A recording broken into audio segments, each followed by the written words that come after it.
السلام علیکم ورحمۃ اللہ وبرکاتہ۔ دوستو، میں ہوں امداد اللہ مراد اور آپ دیکھ رہے ہیں ہمارا یوٹیوب چینل ایک قوم ایک آواز۔ امید کرتا ہوں کہ آپ اللہ تعالیٰ کے فضل و کرم اور اس کے احسان سے خیر و عافیت کے ساتھ ہوں گے۔ دوستو، آپ کے علم میں بھی یہ بات ہوگی اور میں نے بھی اپنی لاسٹ ویڈیو کے اندر آپ لوگوں کو یہی بات بتائی تھی کہ وفاق المدارس العربیہ پاکستان کے 1442 کے جو درجہ تحفیظ القرآن کا رزلٹ تھا وہ کل اناؤنس کر دیا گیا ہے۔ ایسے ہی درجہ تحفیظ القرآن کا رزلٹ اناؤنس کیا گیا ہے تو درجہ کتب کے طلبہ و طالبات کی طرف سے مختلف ریئیکشن سامنے آ رہے ہیں۔ تو بعض لوگوں کو یہ شکایت ہے کہ وفاق المدارس العربیہ پاکستان کے درجہ کتب کا جو امتحان ہے وہ کافی تاخیر کا شکار ہے، تو کوئی کر رہا ہے رزلٹ کا بہت شدت سے انتظار۔ باقی آپ میں سے ہر ایک ہی بہتر جانتا ہے کہ رزلٹ کو لے کر اس کی کیا حالت ہے۔ کمنٹس میں ہمیں یہ ضرور بتائیں کہ آپ رزلٹ کو لے کر کیسا محسوس کر رہے ہیں۔ تو دوستو، بنیادی طور پر آج کی اس ویڈیو کے اندر ہم بات کرنے والے ہیں کہ وفاق المدارس العربیہ پاکستان کے درجہ کتب کا رزلٹ جو ہے وہ اناؤنس کیوں نہیں کیا گیا۔ پہلے سالوں کے اندر تو درجہ حفظ اور درجہ کتب کے رزلٹ کا جو اعلان تھا وہ ایک ساتھ کیا جاتا تھا۔ اس سال وفاق المدارس العربیہ پاکستان نے درجہ حفظ کے رزلٹ کا اعلان پہلے کیوں کیا اور درجہ کتب کے رزلٹ کا اعلان کیوں نہیں کیا؟ مزید یہ کہ وفاق المدارس العربیہ پاکستان کے درجہ کتب کا رزلٹ جو ہے وہ کب تک آ سکتا ہے۔ چلتے ہیں ان سارے سوالوں کے جوابات کی طرف، لیکن اس سے پہلے آپ لوگوں سے ایک ریکویسٹ ہے، اگر آپ نے ہمارا یوٹیوب چینل ایک قوم ایک آواز کو ابھی تک سبسکرائب نہیں کیا تو اس کو سبسکرائب کر دیں، موبائل نوٹیفیکیشن کو آن کر کے آل پہ کلک کر دیں تاکہ آپ کو ہماری آنے والی ہر ویڈیو کا نوٹیفیکیشن مل سکے، اور اس ویڈیو کو لائک کر کے ہمیں کمنٹس میں ضرور بتائیں کہ آپ کو یہ ویڈیو کیسی لگی ہے۔ دوستو، ہم پہلے بات کر لیتے ہیں کہ وفاق المدارس العربیہ پاکستان نے درجہ حفظ کے رزلٹ کے ساتھ درجہ کتب کا رزلٹ جو ہے وہ اناؤنس کیوں نہیں کیا۔ تو آپ کے علم میں بھی یہ بات ہوگی کہ وفاق المدارس العربیہ پاکستان کے رزلٹ کے بارے میں وفاق المدارس کے جو ناظم اعلیٰ ہیں قاری حنیف جلندری صاحب، ان کا واضح طور پر بیان آ چکا ہے۔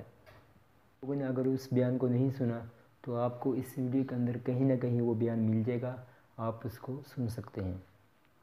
دوستو، اس کی وجہ یہ ہے کہ درجہ کتب اور درجہ حفظ کا جو رزلٹ ہے اس کے اندر زمین و آسمان کا فرق ہے۔ اس طرح کا درجہ حفظ کے طلبہ و طالبات جب امتحان دیتے ہیں سالانہ تو متعلقہ قاری صاحب جو نمبر لگا دیتے ہیں ان کا وہی رزلٹ ہوتا ہے۔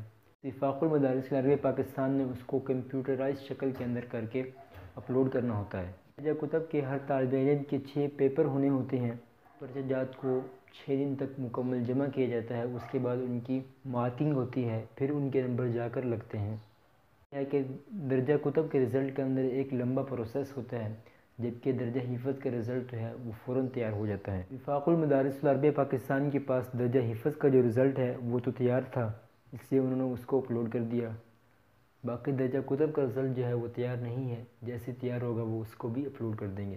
باقی درجہ کتب کا رزلٹ مزید تاخیر کا شکار کیوں ہے، اس کی وجہ میں نے آپ لوگوں کو پہلے بھی بتائی ہے کہ وفاق المدارس العربیہ پاکستان کے جو سالانہ امتحانات تھے وہ تاخیر کا شکار تھے۔ اس کے بعد جو پرچہ جات کی مارکنگ تھی وہ بھی چاروں صوبوں کے اندر ہوئی، تو ان سارے پرچہ جات کو وفاق المدارس دفتر میں جمع کیا گیا مانگتا ہے۔ اس سے پہلے کیونکہ جامعہ خیر المدارس کے اندر پرچہ جات کی مارکنگ ہوتی تھی تو قریب سے ہی تمام پرچہ جات کو جمع کر دیا جاتا تھا، جبکہ اس سال چاروں صوبوں کے اندر پرچہ جات کی مارکنگ ہوئی، تو آپ کو معلوم ہی ہوگا کہ ایک کراچی سے پرچہ جات کو ملتان کے اندر لا کر جمع کرنا، خیبر پختونخوا سے پرچہ جات کو ملتان کے اندر جمع کرنا، اور بلوچستان سے پرچہ جات کو ملتان کے اندر لا کر جمع کرنا، یہ ایک مشکل کام ہے کہ ملتان کے اندر سے ہی پرچے اٹھا کے وفاق المدارس العربیہ پاکستان کے دفتر کے اندر پہنچانے یہ ایک آسان کام ہے۔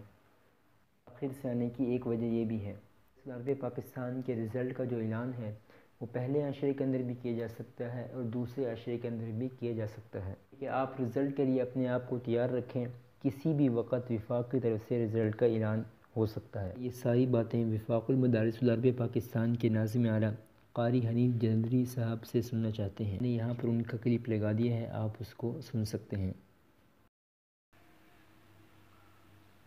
السلام علیکم ورحمۃ اللہ وبرکاتہ۔ عزیزم، میں مسلسل اسفار و مصروفیات کی وجہ سے فوری جواب نہیں دے سکا، معذرت چاہتا ہوں۔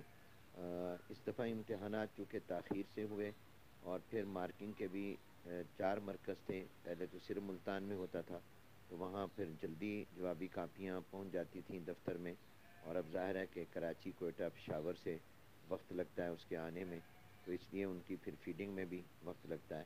تو بظاہر یہی ہے کہ رمضان مبارک کے پہلے یا دوسرے عشرے میں نتیجہ آئے گا. ابھی کچھ کہا نہیں جا سکتا. امید تو یہی ہے کہ انشاءاللہ جلد کوشش ہوگی، لیکن پھر بھی یہ رمضان کے پہلے عشرے میں بھی ہو سکتا ہے، دوسرے عشرے میں بھی. السلام علیکم ورحمۃ اللہ وبرکاتہ. دوستو اس کے ساتھ ہی امید کرتا ہوں کہ آپ کو آج کی ویڈیو اچھی لگی ہوگی. اگر ویڈیو اچھی لگی تو اس کو لائک کر دیں، چینل کو سبسکرائب نہیں کیا تو اس کو سبسکرائب کر دیں. ملتے ہیں انشاءاللہ اگلی ویڈیو کے ساتھ، تب تک کے لیے اللہ حافظ.